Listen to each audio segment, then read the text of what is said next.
नमस्कार, मैं Arshita Sen Lokvani TV news पर आप सभी का स्वागत करती हूँ। आइए जानते हैं भीलवाड़ा की कुछ खास खबरें। राजन महाराज का जन्म पश्चिम बंगाल के कोलकाता में एक ब्राह्मण परिवार में हुआ था। उनका मूल नाम राजन तिवारी है। कोलकाता के सरकारी स्कूल में प्रारंभिक शिक्षा होने के बाद उन्होंने रसायन शास्त्र में स्नातक ऑनर्स किया था। बचपन से ही आध्यात्मिक क्षेत्र में विशेष रुचि रखने वाले राजन महाराज ने शिक्षा प्राप्ति के बाद कुछ समय तक नौकरी की। इसके बाद वह वर्ष 2001 से प्रेम भूषण महाराज के सानिध्य में आए धर्म की और भक्ति क्षेत्र से जुड़ गए। वर्ष 2011 से राजन महाराज ने कथा वाचन शुरू किया। भगवान राम से प्रेरणादायी जीवन प्रसंग सुनाते सुनाते उनकी पहचान राम कथावाचक के रूप में बन गई। भीलवाड़ा में पहली बार प्रेम से रूबरू होते हुए कई सवालों के दिए सटीक जवाब। राजस्थान के इस भीलवाड़ा क्षेत्र में मेरा पहली बार आगमन हुआ है। कथा गाते गाते लगभग मुझे 14 वर्ष हो गए और आज 5 दिन हो गए कथा के, लेकिन ऐसा नहीं लग रहा है कि मैं पहली बार आया हूँ। यहाँ के श्रोताओं से मेरा पुराना संबंध है। इतने रसिक श्रोता हैं, इतने भाव से परिपूर्ण श्रोता है। ऐसे श्रोता मिलना भी भगवत कृपा है। तो जो आनंद प्राप्त हो रहा है उसको शब्दों में नहीं बताया जा सकता। एक शब्द है अनर्थ। अनर्थ से भी कोई बड़ा शब्द हो अगर हो तो उसको कृत्य के लिए उसको प्रयोग किया जा सकता है।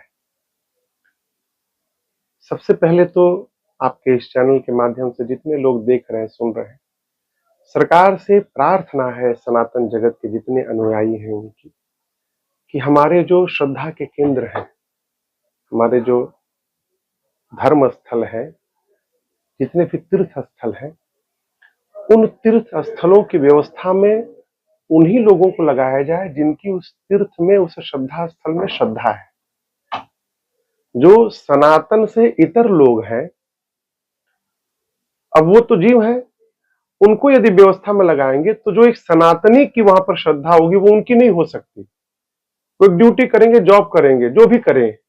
तो मेरी प्रार्थना है कि जो घटना घटी है, बहुत बड़ा अनर्थ हुआ है, छोटी मोटी घटना नहीं है।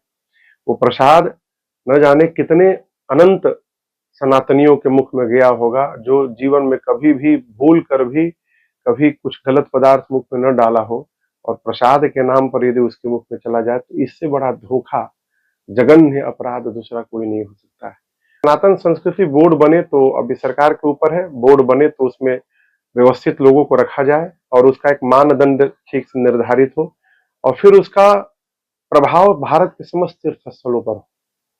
अच्छी पहल अगर हो तो स्वागत है इसका। वर्तमान समय में ऑक्सीजन हो गया है। मोबाइल की बैटरी खत्म हो जाए तो जीव ऐसे पगलात है जैसे कोरोना में लोग ऑक्सीजन के लिए पगलाते थे, और आप इससे अपने को बचा नहीं सकते अब, क्योंकि आने वाले समय में अब तो एआई भी आ गया, एआई टेक्नोलॉजी आ गई। आने वाले समय में सब कुछ इसी पर निर्भर है, मोबाइल पर, कंप्यूटर पर। आप देखिए टेलीविजन लोग देखना बंद कर दिए, ना के बराबर। तो हर मनुष्य को समय के साथ अपने को मॉडिफाई करना चाहिए, अपने को बदलाव करना चाहिए, नहीं तो बहुत दूर हो जाएगा। तो हर विकास के दो पहलू हैं, जो एक आपको आगे की ओर लेके जाता है, एक विनाश की ओर लेके जाता है। मोबाइल से हम किस ओर बढ़ रहे हैं इस पर फोकस करना है। जैसे हम कथा गाते हैं, कथा यूट्यूब पे लाइव आती है, यूट्यूब मोबाइल में आता है। अब इसका लाभ क्या है कि मोबाइल जन जन तक है। अब यहाँ कथा भीलवाड़ा में हो रही है तो यहाँ पर 20,000 लोग सुन रहे हैं, लेकिन इस मोबाइल के माध्यम से 20 लाख लोग सुन रहे हैं। तो इसका ये सकारात्मक प्रभाव हुआ। उसी प्रकार हर विकास का एक नकारात्मक प्रभाव भी है। सरकार को, चाहे सरकार क्या, परिवार को, परिवार के जो अभिभावक हैं उनको इस विषय पर फोकस करना चाहिए कि इस वस्तु का, इस साधन का हमारे परिवार के लोग किस रूप में उपयोग कर रहे हैं, इस पर फोकस करना चाहिए। आप मोबाइल से दूर नहीं कर सकते। अब भगवान रक्षा करे ऐसे लोगों की, मेरी ये प्रार्थना, भगवान रक्षा करे। देखिए, हम कुछ न बने, पहले हिंदू बन जाए। पंडित, क्षत्रिय, वैश्य, सेवक बाद में बने, पहले हिंदू बन जाए। हिंदू बनेंगे तब देश बचेगा, और देश बचेगा तभी कथा भी राजन गाएंगे। और आप भी कथा सुनेंगे, आप भी सांवरिया सरकार का दर्शन करेंगे। देश ही नहीं रहेगा तो कुछ नहीं कर पाएंगे। तो ये तो लोगों को सोचना चाहिए ना, जो समाज के लोग हैं।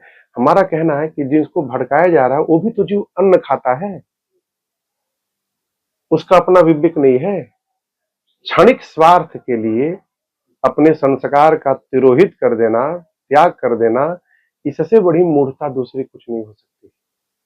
तो जो इस प्रकार का कुकृत्य कर रहे हैं, भगवान उनको सद्बुद्धि प्रदान करे और वो सही मार्ग पर लौटे।